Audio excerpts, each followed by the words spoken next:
Hello, welcome back to Let's Use the C Word. So I thought I'd give you an update as to how I'm progressing after session 2 of round 2.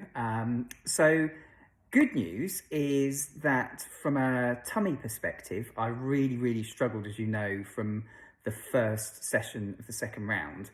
This time around, it's been there, so it's been, uncomfortable, and there's been a few occasions where it's been a bit tricky, but it's definitely not as bad as that first session.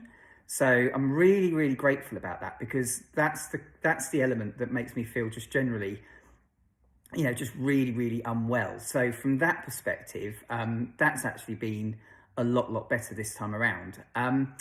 Then with regards to like the exhaustion, the tiredness, that's definitely still there. So I am still struggling a little bit in terms of, just generally I can hit a wall. I think I described it before. It's like somebody hits a switch. It's like you get the blue screen on your laptop and basically you are going no further. That's it, you're switching off.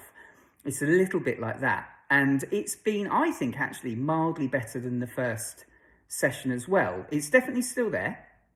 So yesterday, for example, I had to go and have a bit of a sleep around 5 o'clock. But compared to last time around, I reckon it's actually a bit better. So that's, again, that's really positive, because as I've described, these effects are cumulative. So I think I was expecting this time to start to build in terms of some of the side effects. Certainly did on my first kind of session before the surgery. So we'll wait and see what happens. The other aspect which I wanted to mention, because I know when I went through this first time around, one of the things that was really tricky to manage was the impact on my taste. So far, touch every bit of wood that I can, my taste is only very mildly affected. So I've got a slight metallic taste in my mouth. Again, very common, but I can manage that, and I've got quite a dry mouth. But outside of that, I've not had any of my taste sensations being flipped around like they were previously. Now, it's quite possible that that will come, but what I'm doing in the meantime is I'm enjoying the fact that I am enjoying food. And I'm also taking that opportunity. And again, I think some of this possibly is a little bit psychological, but I'm getting involved in, preparing some food and I'm getting into like slow cooker recipes, and I'm much to Amy's, I think, probably concern is I'm going a bit freestyle because I'm building my confidence. So, but that's really good, because it's kind of creating an engagement with food, flavour, taste, which I think is increasingly helping my kind of positivity towards food. One of the things that I was warned about is not just the chemotherapy, but also the surgery that I've had. It can really change your relationship with food, which I think I've mentioned before. So anything that I can do to kind of maintain that, because, we've always been foodies and I don't want that to change, is obviously really helpful. So that's another aspect that I think, for as long as possible, we can hold on to that. I certainly will, because it does make a huge difference to just, general day-to-day, dealing with this, managing this, and trying to pull the positives out that we can. One of the things that has happened this week is my hair has started to come out. It's predominantly in the shower, but also in bed. Now, the best way I can describe it, it's like a sort of tingling sensation you get in your head.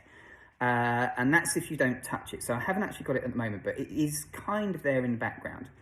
And then what happens is if you make any contact with your hair, and that can be, so for example, on your pillow, or in particular, obviously this is where the shower is if you put your hands anywhere near your hair, there's an enhanced sensation, and it sort of feels ever so slightly like somebody's very mildly pulling your hair.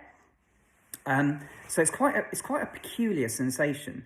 But what I've noticed certainly this morning and yesterday morning to a slightly lesser extent is it's coming out, and it's coming out probably at an increasing rate.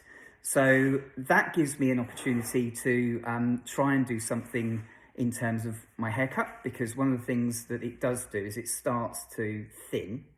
And one of the things that's new for this time around, because I didn't have it first time around, is also my beard has started to come out at the same time. Now, I didn't have a beard for first time around because I used this whole opportunity to basically experiment to see if I could have a shot at wearing a beard. So what I'm going to do this time around is I've often referred to the whole cancer process as an opportunity of firsts. It gives you the opportunity to try stuff you've never tried before, some of which you'd never want to try, but some of which you might go, actually, do you know what? I've never had a really short haircut. So I did it first time around where I did a relatively short cut, and it disguised to an extent, the amount of hair that I was losing. And I think I was quite happy with how it looked. So this time around, I might do the same again, or I might even go a little bit further. So we'll wait and see. Watch this space. You may see me on this next update with a slightly different haircut. So yeah, you can tell me whether I look like, somebody like out of EastEnders, or, take your pick. But so I'll keep you informed. So far, I think overall, I'm really pleased with this progress. And I'm just doing the one thing that I've been told to do, which is listen to my body. So look forward to catching up soon. Thanks a lot.